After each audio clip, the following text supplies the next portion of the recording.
Zaupanje v volilne postopke generira zaupanje v volilni izid, zaupanje v volilni izid pa generira legitimnost oblasti. Načeloma naklonjen vsakih digitalizacij. Ampak zavedati se moramo, da prinaša tudi neke slabe stvari. To izziv za ne samo za te volitve, ampak za prihajajoče desetletje. Vladni podcast GoSee. Dober dan, spoštovane gledalke in gledalci, poslušalke in poslušalci. Pozdravljeni v 36. epizodi vladnega podcasta GoSee v produkciji Urada Vlade za komuniciranje. Z vami sem Petra Bezjak Cirman. Danes se bomo pogovarjali o volitvah in volilnih postopkih, ki nas čaka na parlamentarnih volitvah 22. marca. Zaupanje v demokratične institucije in postopke je temelj stabilne demokratične države, tudi če rezultati volitev niso vedno vsem po godu. In prav zato je verodostojnost volitev tako pomembna. Ena ključnih institucij, ki skrbi za izvedbo volitev, je Državna volilna komisija, ki jo vodi naš današnji gost, gospod Igor Zorčič. Lepo pozdravljeni. Lepo pozdravljeni. Pa se ustaviva kar pri zaupanju, ki sem ga omenila na začetku. Abraham Lincoln je v enem od svojih govorov dejal: "The ballot is stronger than the bullet." Glasovnica je močnejša od naboja in ob tem povedal, da če le ljudje verjamejo v poštenost štetja. Zakaj je zaupanje v volilne postopke tako pomembno? Pomembno je zato, ker zaupanje v volilne postopke generira zaupanje v volilni izid, zaupanje v volilni izid pa generira legitimnost oblasti, ki je izvoljena. Zaradi tega je delo volilnih organov izjemno pomembno. Mogoče v današnjem času še bolj kot v preteklosti. V tujini marsikje opažamo, da so pogosto državni volilni organi tarča raznih neutemeljenih kritik, zato da se spodkopava najprej zaupanje v volilne organe in na koncu tudi v volilni izid in na koncu v samo oblast, ki je izvoljena, mogoče na preteklih volitvah ali pa ki bo izvoljena na tekočih. Včasih se to dela tudi na zalogo. Kakšna je vloga Državne volilne komisije pri ohranjanju tega zaupanja v volitve? Torej, vloga Državne volilne komisije je biti varuh volilnih procesov. Zakon, ki določa, kako se volitve izpeljajo, je precej podroben, pa vendarle mora Državna volilna komisija po eni strani zagotoviti tudi dodatna pravila tam, kjer niso zakonsko določena, zato da so postopki predvidljivi, transparentni in da jim ljudje na koncu lahko zaupajo, in pravila oziroma določiti postopek, da je na koncu tudi izid, ki je seštevek glasov vseh volivcev, pošten in transparenten. Verjetno so volilni procesi zdaj že v polnem teku. Kaj vse počnete? Tako je. Volilna opravila za volitve, ki bodo 22. marca letošnjega leta, so se začela že 12. januarja. Mi smo se na te volitve pripravljali že prej. Res pa je, da nas je vmes prekinil še en referendum, ampak ne glede na to smo tega 12. januarja pričakali dobro pripravljeni. In jaz upam, da bodo vse priprave vse do zadnjega dne, torej do 22. marca, potekale tako, kot smo si to začrtali. To pomeni, da smo na eni strani najprej pregledali, kakšne so bile morebitne pomanjkljivosti na prejšnjih volitev, kaj lahko izboljšamo, ne da bi spreminjali zakonodajo, zaradi tega, ker spreminjanje zakonodaje v pristojnosti zakonodajalca, ne nas. Kaj je tisto, kar lahko najhitreje pa naredimo v smislu, da zadeve izboljšamo in da morda ne bo kakšnih pomislekov ali pa kritik, da bi lahko nekatere stvari naredili bolje, kot je bilo na prejšnjih volitvah. To je bil za naš uvod, ki se je začel že lansko leto, takoj po majskem referendumu. Mi namreč prehajamo iz enega referenduma v drugi in takrat se je začel delati nek osnovni okvir dela, ki ga moramo zastaviti. Potem pa bolj ko se je približeval datum, ko je predsednica republike razpisala volitve, bolj smo šli v podrobne zadeve, torej priprava osnutkov pravil. Zdaj mogoče še nekaj, da pojasnim za gledalce. Državna volilna komisija je sestavljena iz službe Državne volilne komisije, katere direktor sem jaz, in Državne volilne komisije, ki sestavljajo člani ki so imenovani v državnem zboru. Služba Državne volilne komisije torej pripravlja vso to gradivo, ki je potem sprejeto na sami seji Državne volilne komisije, jaz tam ne glasujem in mi smo v tem času pripravili vso to gradivo, ki je potrebno za samo, recimo temu, podrobno izpeljavo volitev in nenazadnje to gradivo je potem tudi objavljeno na spletni strani Državne volilne komisije. Za izvedbo volitev koliko ljudi je potrebnih? Za izvedbo volitev je potrebnih približno 20.000 ljudi. To je, jaz pravim, največja civilna akcija v Republiki Sloveniji. Če teh 20.000 ljudi ne bi imeli, nam tudi prostovoljci iz policije in vojske ne bi mogli pomagati, ker jih ne bi bilo dovolj. Pri tem gre 19, ali pa recimo, da število 19.000 ljudi odpade na člane odborov, torej to so člani, ki delajo na voliščih. Na vsakem volišču, ki jih je približno 3.000, letos jih bo predvidoma 2.987. Na vsakem volišču dela 6 ljudi, 3 v eni izmeni, 3 v drugi, vseh 6 se potem dobi in prešteje volilni izid na volišču. Potem so tu še okrajne volilne komisije in volilne komisije, volilne enote, Državna volilna komisija. Vseh teh, če ne štejem članov odborov, ki je 19.000, pa še približno 1.000.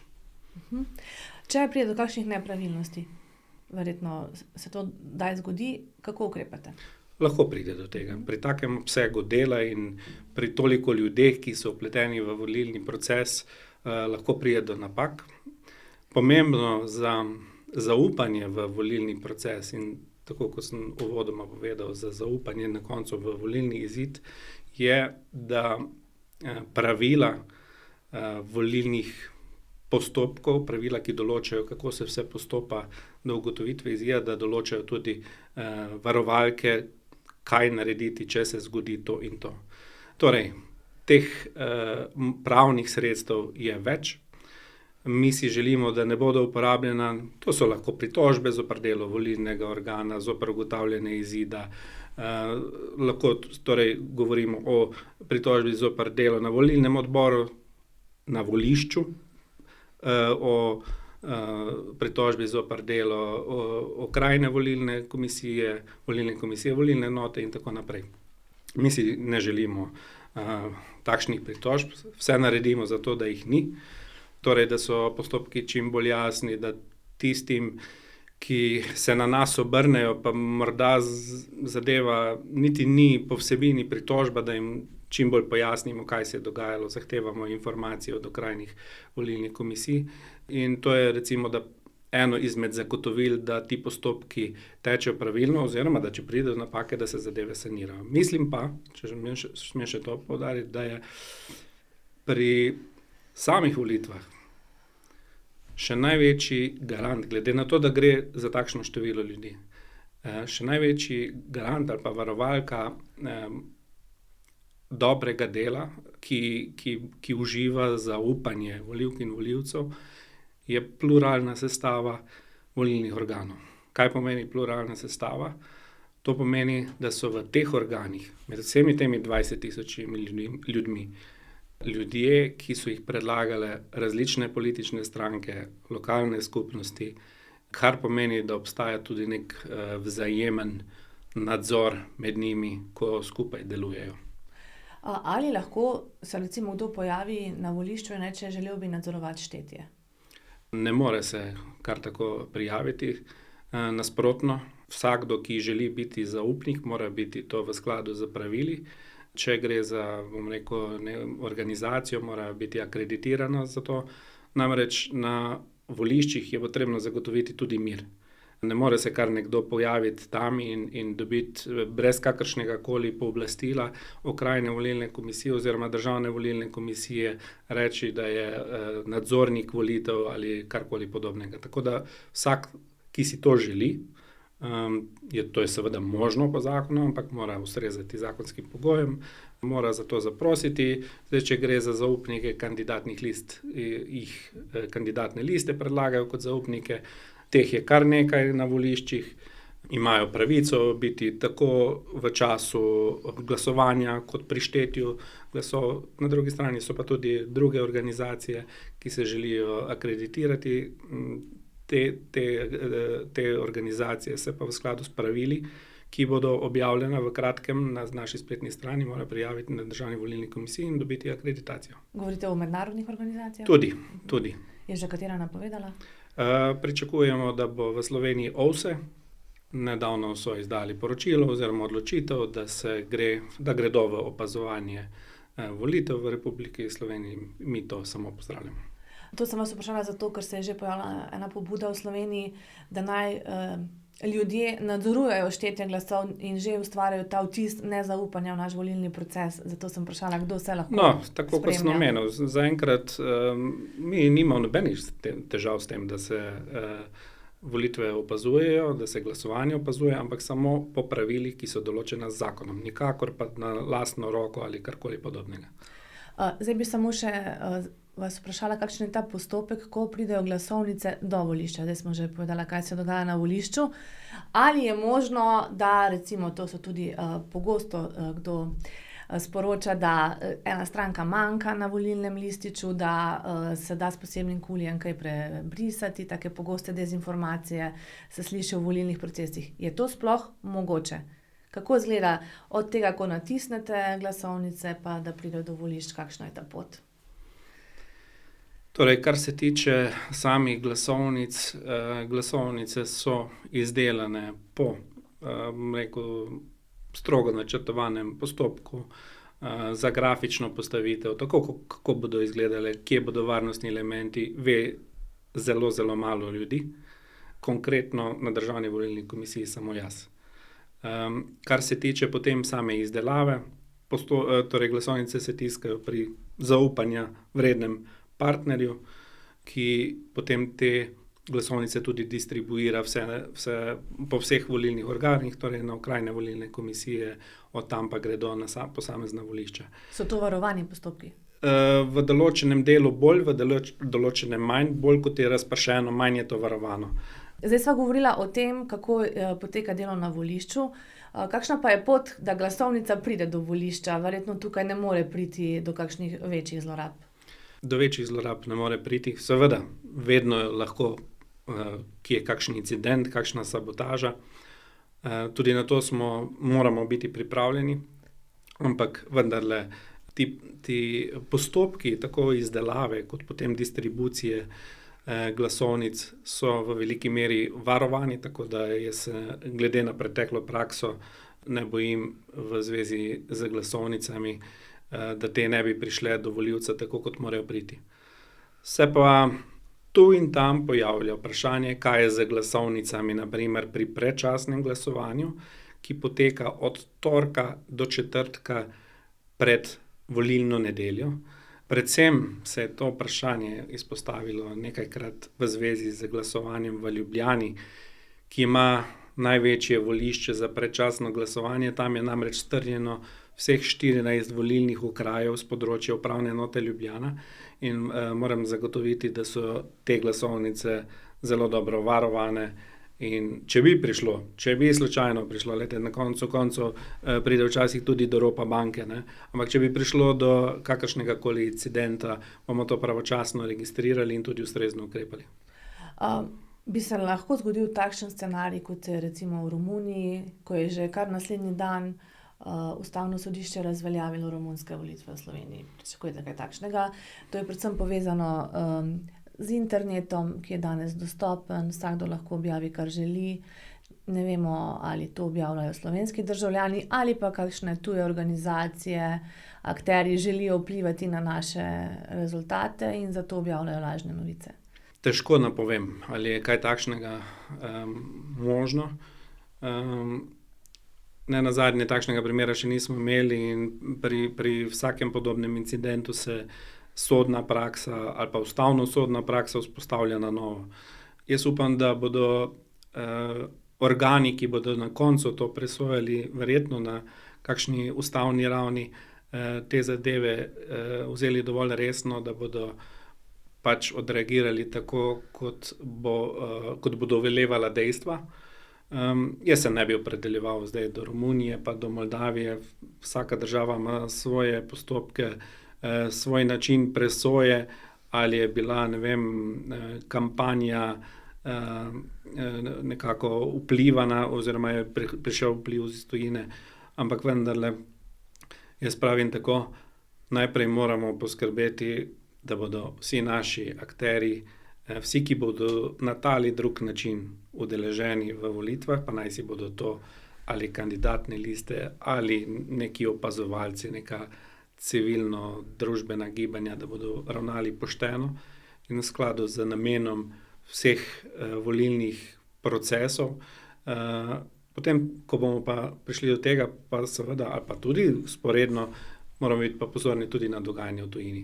Ne glede na to, da smo majhna država, smo interesantni, tako za neke velike globalne igralce, kot za regionalne igralce.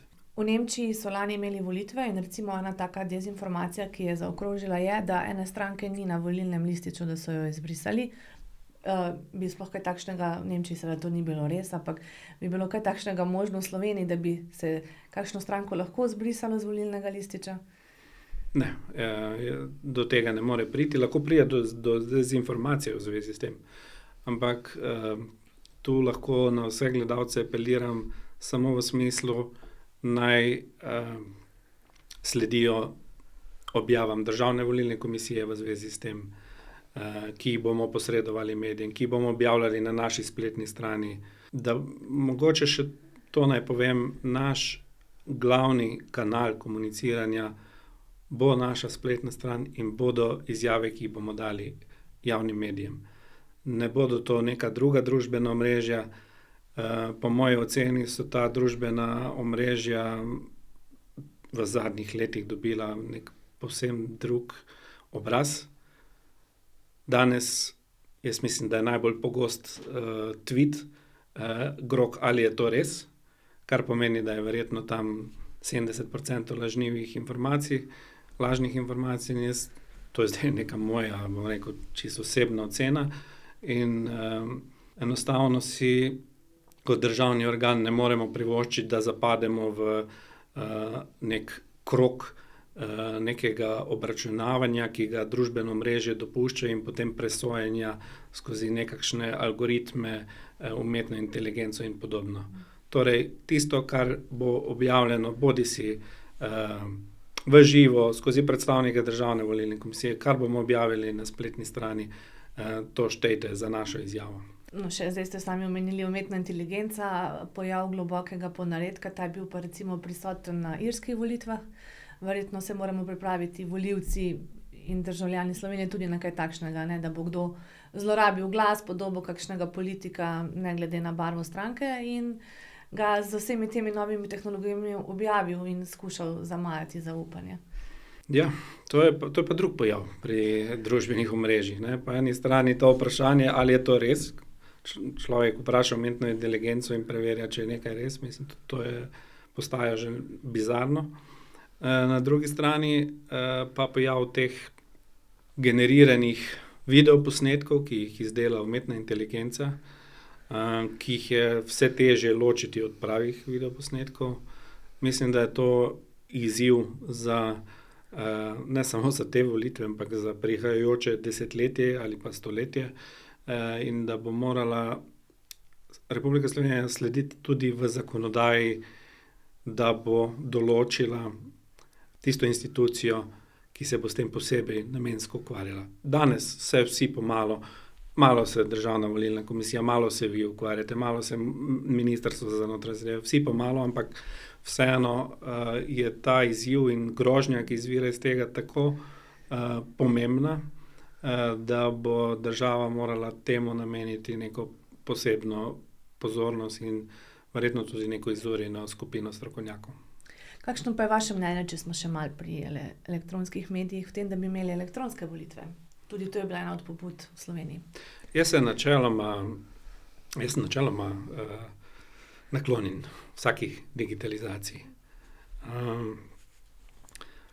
Ampak zavedati se pa moramo, da prinaša tudi neke slabe stvari. Če govorimo konkretno o volitvah, torej o e-glasovanju najprej, zaradi tega, ker digitalizacija za nas pomeni tudi digitaliziranje mogoče kakšnih drugih postopkov. Nekatere smo že, naprimer vlaganje vlog za druge načine glasovanja na e-upravi, to je danes praktično vse elektronsko. Ampak če se vrnem na e-glasovanje, e-glasovanje se doslej ni prijelo v prav veliko državah. Pravzaprav mislim, da se samo v Estoniji, pa morda nekatere države to prakticirajo za neka oddaljena volišča, oddaljena ozemlja, mislim, da je Francija takšna. Kljub temu, da je ta informacijska tehnologija na izredno visoki ravni, da je na en način celo možno zagotoviti preglednost teh postopkov, ampak torej postopka glasovanja. Ampak jaz vidim težavo v tem, da, in to rad ponovim, ko me kdo vpraša, težava je, mogoče najprej ena težava, ali pa en pogled na to, da niso volitve nekaj lepega. Greš tisto nedeljo na volišče, odvržeš glasovnico. Mi bomo z glasovanjem iz kavča ali pa iz WC-ja izgubili to zavedanje o pomenu samih volitev. Drug vidik tega je, volišče je v zvezi z volitvami pravzaprav edini prostor, ki volivcu omogoča neko tajnost glasovanja.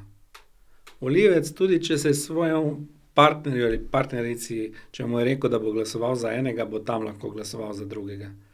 Ko bomo prišli enkrat na e-glasovanje, pa bo to na telefonu, ne samo, da bo ta skupaj glasovala, pa bo še oni pogledal, če je prav glasoval, mi bomo lahko priča, nekem kampanjskem glasovanju, da bo nekdo, nek organizator nečesa, lahko bo to politična stranka, lahko bo to neka firma, da bo zbrala delavce, pa rekla, zdaj bomo pa skupaj glasovali. A so to še te volitve, ki rezultirajo ali pa ki generirajo nek izkaz volje ljudstva? Nisem prepričan. In na drugi strani, kar se tiče same tehnike, danes marsikdo reče, saj banke tudi, milijone nakazujejo elektronsko. Že, samo pri banki veš, kdo je nakazal, kakšen znesek in na koncu primerjaš, kdo je dobil in ali je ta znesek pravi. Zdaj pri volitvah pa ti ne smeš registrirati, kakšen je ta znesek, če to prevedem, koga je on izbral. Mi seveda vemo, vpisali smo ga v volilni imenik, da je on prišel, ne smeš pa registrirati njegovega glasu. To je naša ustavna ureditev. Če bomo to sprejeli, če bomo to spremenili, pa rekli, da lahko to zabeležimo nekje v informacijskem sistemu skrito, dostop ima v teh pogojih samo nekdo, potem lahko varno izpeljemo tudi državnozborske volitve, oziroma katerekoli volitve, katerekoli glasovanja. Ampak dokler pa družbeni konsens tega ne dopušča in želimo, da je vsak res anonimen, da tisto obkroži, zloži glasovnico in jo vrže noter, pa verjamem, da ta sistem, kjer še vedno lahko primeš glasovnico, prešteješ, uživa bistveno večje zaupanje kot nek elektronski signal v nekem čipu, v neki napravi. Prej ste omenili, mislim, da imamo nekaj manj kot 3000 volišč, sem si prav zapomnila. Rednih volišč, tako je. Ja. Potem imamo še volišča Omnija, ki jih je 88, nekatera so tudi združena, torej na vsakem volilnem okraju. In imamo še volišča za predčasno glasovanje, ki je približno 90, pa seveda še volišča v tujini, na diplomatsko-konzularnih predstavništvih. Meni kot državljanki se to zdi kar velika številka, kljub temu pa so očitki, da zmanjšujete število volišč. Število volišč se je v preteklosti res zmanjšalo. Kar se tiče tega nekega kratkega obdobja, lahko ugotovim, da je na teh volitvah bo volišč več, kot je bilo na preteklem referendumu. Ta trend se je nekako ustavil. Zakaj je prišlo do tega trenda upadanja volišč? Na eni strani zaradi odločbe Ustavnega sodišča, ki je dalo jasno navodilo svojo odločbo, da mora biti vsako volišče dostopno invalidom.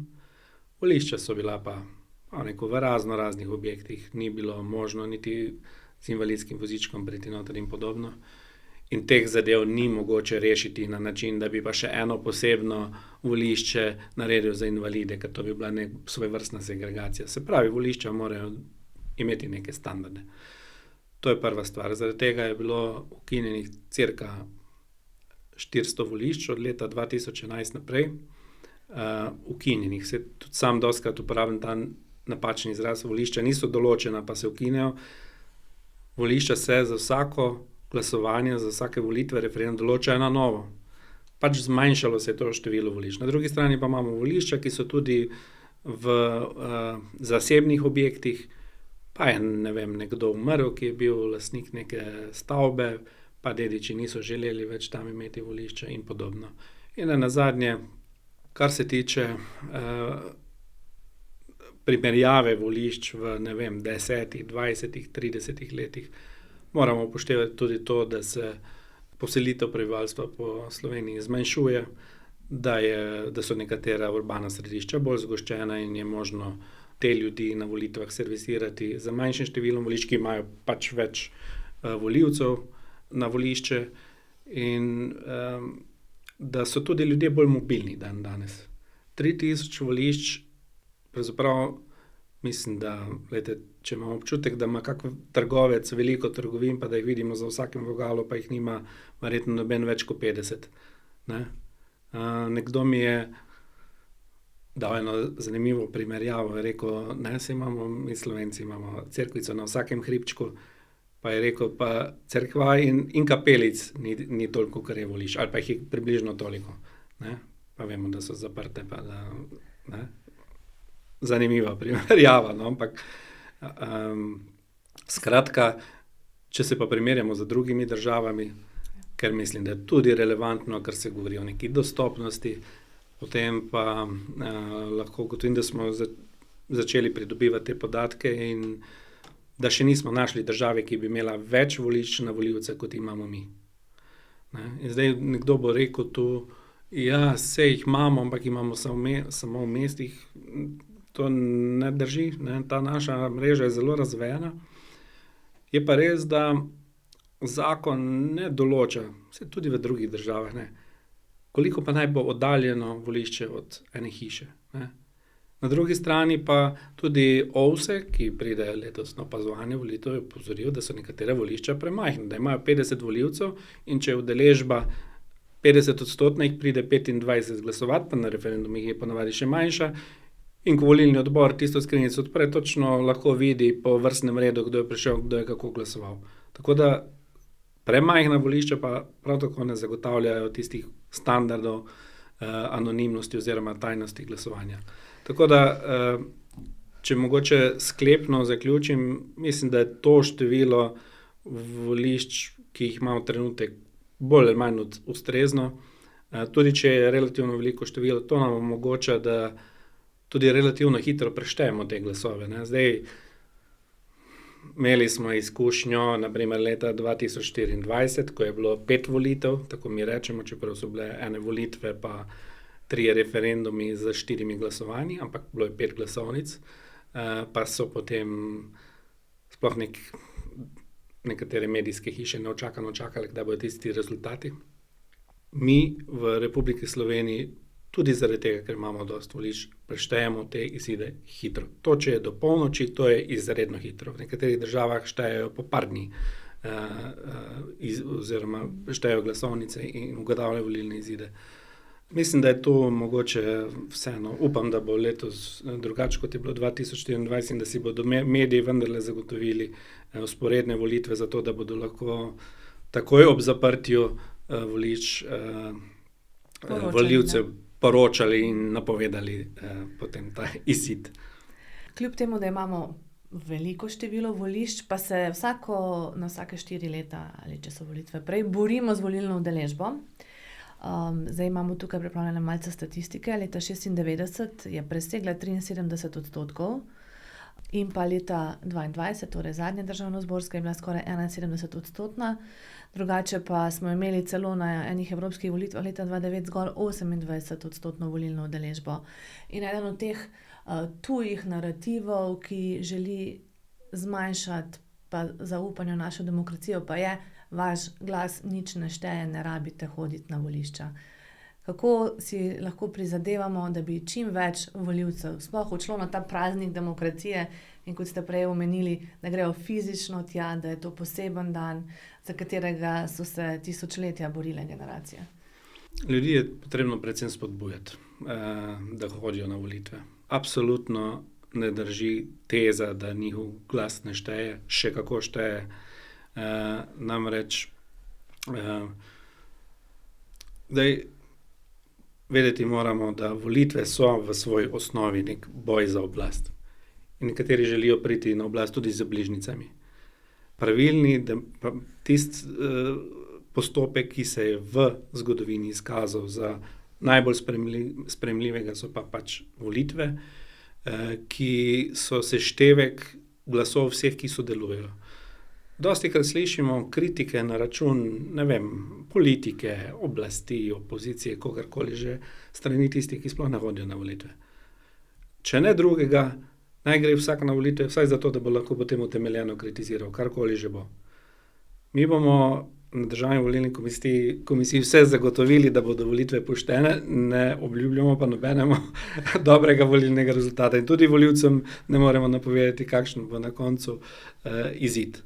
Pomembno je, da pri tako relevantnih stvareh, ki so, verjetno bomo vsake volitve rekli, da zdaj pa res nekaj posebnega, da so časi čisto drugačni, ker časi se dejansko spreminjajo, ampak pomembno je, da tisti, ki bo na koncu odločil v našem imenu, v našem pooblastilu, ki mu ga bomo podelili na volitvah, da uživa čim večjo legitimnost.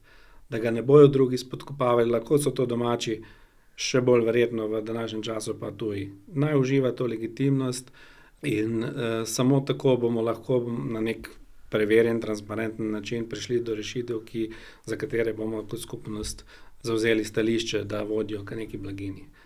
Vse ostalo pa, tako kot sem rekel, nisem pristaš tega, kar imajo nekatere države, da volivce kaznujejo, če ne pridejo glasovati. Torej ne bi tega uzakonili? Jaz nisem pa vsem pripričan. Dobro, jaz sem po osnovi tako bolj liberalnih pogledov in pravim, naj vsak izkoristi to, kar ima na voljo, ampak vendarle neka spodbuda pa mora biti. Če imajo ljudje čas, nekateri viseti na teh družbenih omrežjih, pa ni vrag, da ne bi šli v nedeljo oddati svoj glas.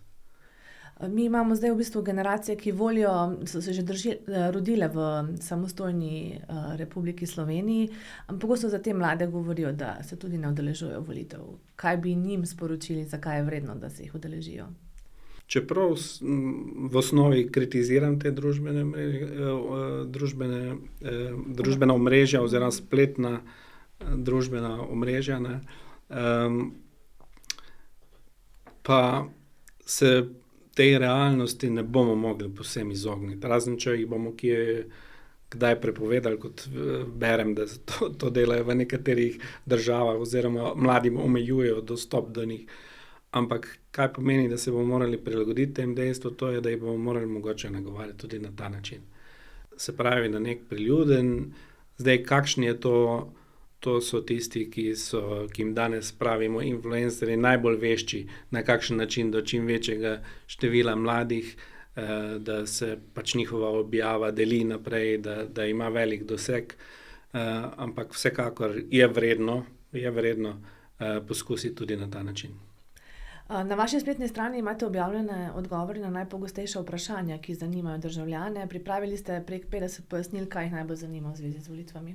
V tem trenutku, glede na naš rokovnik in na tek rokov, ki so vezani na te volitve, je morda še največ vprašanj povezanih z glasovanjem v tujini. Sprašujejo nas namreč volivci, ki bodo na dan volitev, pa tudi v tednu, ko bo potekalo predčasno glasovanje nekje v tujini in se pač glasovanje ne bodo mogli udeležiti, kaj lahko naredijo. Zdaj, kar se tiče izbire drugega načina glasovanja, govorim zdaj po pošti iz tujine, volivci so kar dobro seznanjeni s tem, ampak dejstvo pa je, da da odhajajo tudi v nekatere države, ki so morda nekoliko težje dostopne za pošto in se jim tu pač poraja vprašanje, kako bodo prišli do glasovanja. In mogoče je to tudi mesto, da pojasnim te stvari. Kar se tiče izbire drugega načina glasovanja, to je postopek, ki se opravi preko vloge na portalu e-uprava in tam lahko volivec reče, ne bom glasoval v Sloveniji, ne bom imel na predčasno glasovanje in tudi me ne bo 22.3. v nedeljo in si izbere, ker bo v tujini. Če je v Sloveniji, lahko glasuje v drugem kraju v Sloveniji, ampak zdaj govorimo o tujini. Ker bo v tujini, bo lahko glasoval po pošti iz tujine. Ko on to vlogo odda, Državna volilna komisija to zadevo obdela in mu pošlje volilno gradivo na naslov, ki ga je sporočil. Zdaj pa, ko ste vprašali, kakšno vprašanje dobimo. Dobimo vprašanje, na primer, volivca, ki nam pove, da ne ve, kje bo v tujini, da bo potoval sem in tja. Mi takšnemu volivcu volilnega gradiva, če nam ne pove, kam naj mu ga pošlje, ne moremo poslati. Takšen volivec logično. Ne bo glasoval. On lahko navede hotel, ampak nekaj se mora zavedati. Če je navedel hotel v, recimo, Arabskih Emiratih, on more biti, takrat, ko bo ta pošta prišla tam, mora biti dosegljiv za poštarja. Pa v nekaterih državah, pa ne govorim zdaj o tako oddaljenih, tudi v kakšni Nemčiji, so poštarji zelo striktni. Če potrkajo na tisti naslov, te ni, dvakrat zadevo vrnejo. In se kar nekaj pošiljk včasih tudi vrne, zaradi tega, ker ne najdejo teh naslovnikov v tujini. Pa še eno stvar bi opozoril, ko volivec enkrat odda to vlogo, se ne more več premisliti. Tista njegova glasovnica je že na poti. Tisti trenutek, ko jo dal. Zaradi tega, ker te postopki grejo zelo hitro, ponavadi v istem dnevu in je zadeva končana. Mi to opozorilo tudi pogosto navajamo v teh odgovorih na vprašanja in na naši spletni strani. Skratka, tu naj vsak volivec res dobro premisli, da ne bo, prišlo na konec, da mu bo to potovanje odpadlo, pa bo v Sloveniji ne bo več mogel glasovati.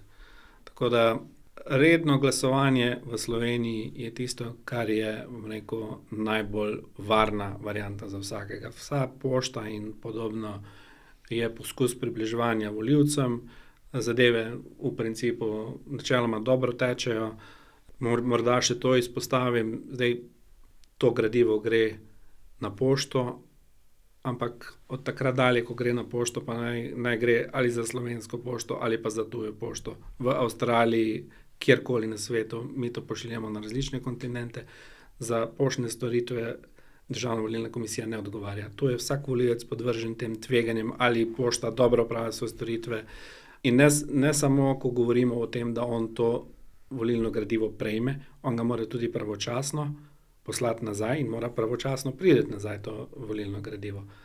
Tako da tu je nekaj tveganj, ampak zdaj, če res volivec ve in je prepričan, da ga ne bo v Sloveniji, ga ne odvračamo tega in si želi glasovati. Jaz mislim, da je vredno to poskusiti, ker ne nazadnje velika večina te pošte pride in pravočasno in v namembni kraj in se potem tudi pravočasno vrne.